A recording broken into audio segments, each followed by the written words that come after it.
এই ধনতেরাসে আপনাদের সম্পদ এবং সৌভাগ্য বাড়ানোর জন্য কি করবেন?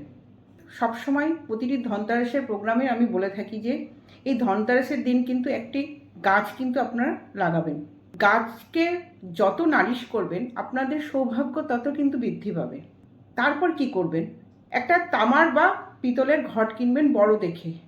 তার মধ্যে একটা তামার কয়েন, দুটো রূপোর কয়েন, 3টে কেশরের পাপড়ি, 4টে সুপারি, 5টা গ্রিন এলাচ, 7টা দারচিনির টুকরো, 8টা তেজপাতা এবং 9টা কমল গাঠ, এবং সেটি তামার ঘটের মধ্যে বা পিতলের ঘটের মধ্যে এটা রাখবেন।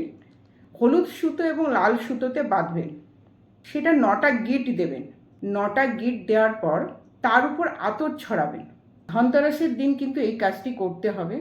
আতর ছড়িয়ে আপনি লক্ষ্মী ঠাকুর বা লক্ষ্মী গণেশের পায়ের নিচে রাখবেন, অথবা যারা কুবেরের পুজো করেন তার কাছে রাখবেন, কুবের দেবতার কাছে রাখবেন। করে 3 দিন ধরে এই কলসিটা বা এই ঘরটাকে আপনি কিন্তু পুজো করবেন। অমাবস্যার পরে বা ভাইফোঁটার আগের দিন ওইটি তুলে আপনি কিন্তু লকারে রেখে দেবেন। দেখবেন আপনাদের সারা বছর ধন সম্পদ এবং সুখ সমৃদ্ধি আপনার ঘরে কিন্তু বজায় থাকবে। নমস্কার।